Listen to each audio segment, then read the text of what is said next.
De quoi je ne me lasserai jamais? Alors, c'est une vaste question. J'y ai réfléchi longuement puisque j'ai pris mon temps pour l'enregistrer. Je pense que si je devais résumer ma réponse en un seul mot, je dirais les connexions. Alors, certains d'entre vous me connaissent par d'autres podcasts. Généralement, je suis invité plus que je ne fais les miens puisque je suis un petit peu fainéant à ce niveau-là. Et aussi sur les réseaux sociaux. Et pour les autres, en deux mots, je suis Benji, j'ai 29 ans. Je suis français originaire de Normandie, mais j'habite depuis 6 ans à Genève, en Suisse. Alors dans la vie, eh bien, je suis ingénieur en diffusion de télévision à l'UER. Donc l'UER, c'est l'Union Européenne de Radio-Télévision.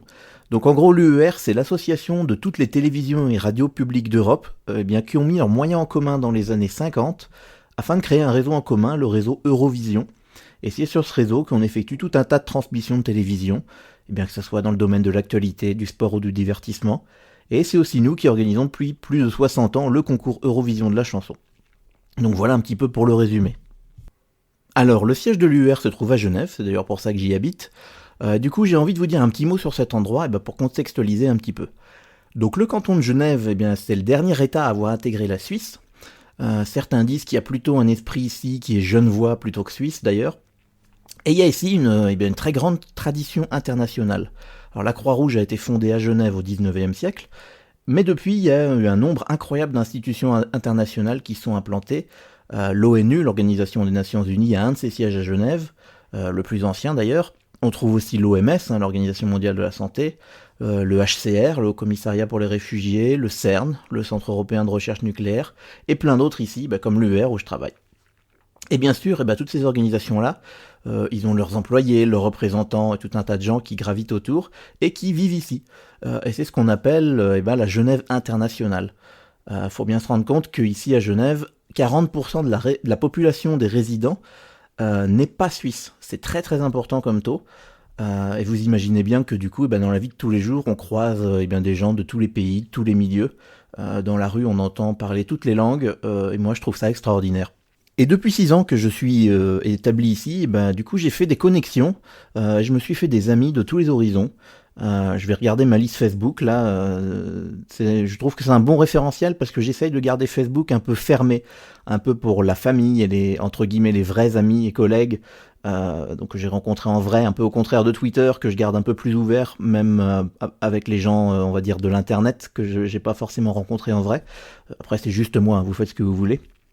Et donc, dans ma liste Facebook, je peux voir alors évidemment beaucoup de Français, mais là je suis en train de regarder, je vois un Américain, je vois une Coréenne, qu'est-ce qu'on peut avoir encore, un Américain encore, un Écossais, là j'ai une Belge, j'ai un Anglais, une Norvégienne, une Chypriote, une Belge encore, enfin voilà, vous avez compris l'idée. J'ai des amis et des connaissances qui viennent de partout dans le monde, et ça je m'en passerai jamais. D'ailleurs, en parlant des réseaux sociaux et puis d'Internet, je suis obligé de faire un petit passage par les médias d'Internet, forcément. Pour ma part, c'est beaucoup YouTube et podcast. Voilà où je vais chercher la plupart de mes contenus. C'est bien loin devant la télévision, Netflix, cinéma et même la musique. Alors, pour commencer YouTube, moi je suis des créateurs du monde entier. Évidemment du francophone, mais énormément d'anglophones. J'aime beaucoup la technologie, donc j'ai beaucoup de chaînes tech. Je pense à MKBHD, iJustin, Austin Evans ou Quentin Production. Ah non, celui-là est français, c'est Kenton. Bisous à lui. Mais aussi des chaînes plus généralistes, le Late Show de Stephen Colbert que je regarde quasiment tous les jours, SNL évidemment tous les week-ends, Vox, Connor Franta, pas mal de voyages aussi comme Indigo Traveler, qui est un Nouveau-Zélandais que je vous recommande chaudement. Et évidemment des podcasts. Moi j'écoute beaucoup de podcasts, des très différents qui viennent de partout dans le monde francophone et aussi dans le monde tout court, même si je reste plutôt francophone dans le podcast. Je peux citer par exemple, j'en sais rien, Retour vers le Turfu, L'Entrepode, Giga Music, ou Binous USA depuis la Louisiane, donc c'est du francophone mais du monde lointain. Et voilà, tous ces podcasts et bien d'autres, ils ont tous en commun d'avoir cette envie de partager, de se connecter avec leur public, que moi je trouve extraordinaire, parce que sur les réseaux sociaux qu'on évoquait avant, on discute avec tous les animateurs de ces émissions, il y a un vrai partage, et ça c'est vraiment super. Et en plus j'ai eu la chance incroyable de rencontrer plusieurs lors de Podren. Ça fait 2 ans que je fais le déplacement en Bretagne pour assister à ce festival, et c'est une ambiance unique à chaque fois. Une salle qui regroupe plus d'une centaine d'amoureux du podcast, que ce soit des animateurs ou des auditeurs. Ça existe nulle part ailleurs.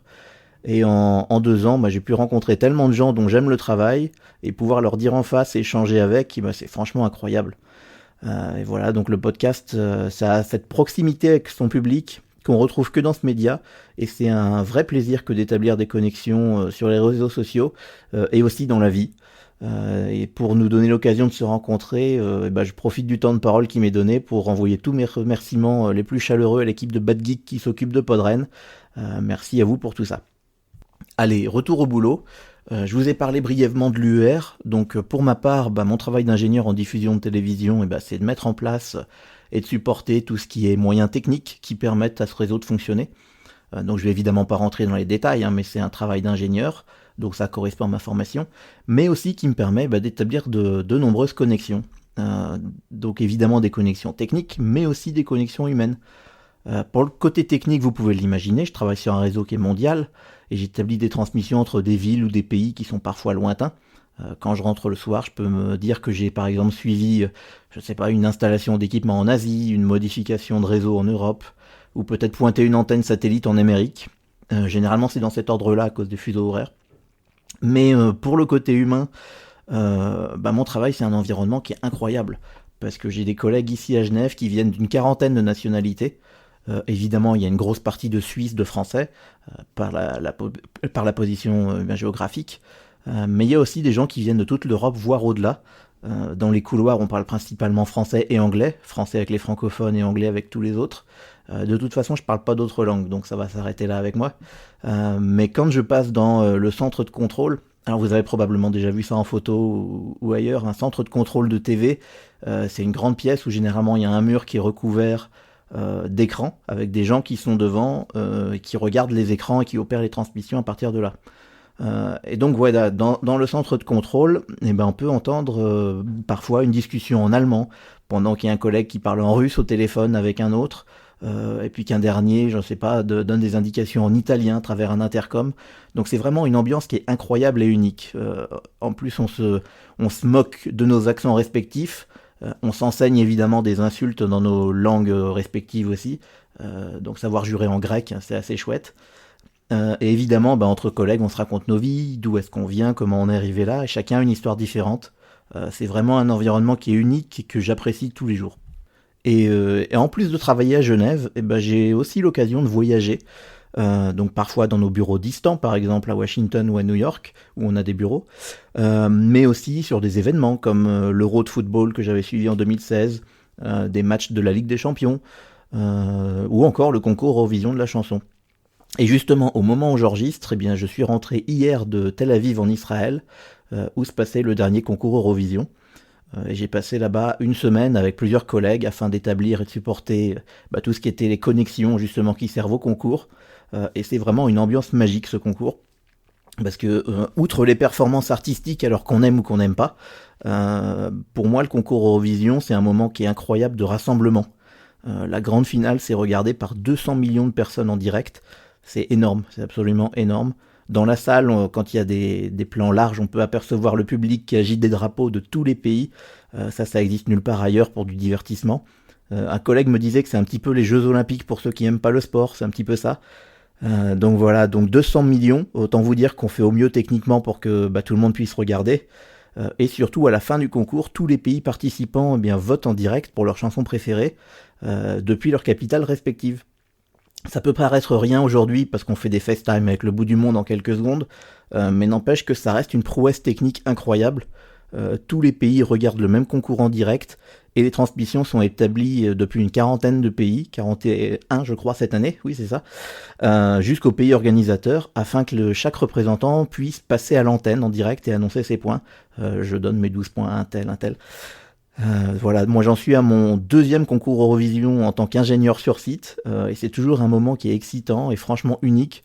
Encore une fois, des connexions, et à travers toute l'Europe et au-delà.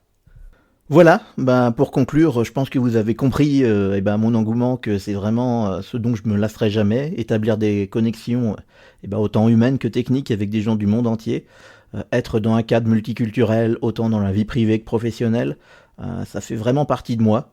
et je serais bien incapable de faire autre chose aujourd'hui. Dans mon parcours, évidemment, j'ai travaillé, mais j'ai eu aussi beaucoup de chance pour en arriver là. Pouvoir faire carrière dans la télévision internationale, vivre dans un cadre international, pour moi, c'est vraiment incroyable. Et ça, effectivement, eh ben, je m'en lasserai jamais.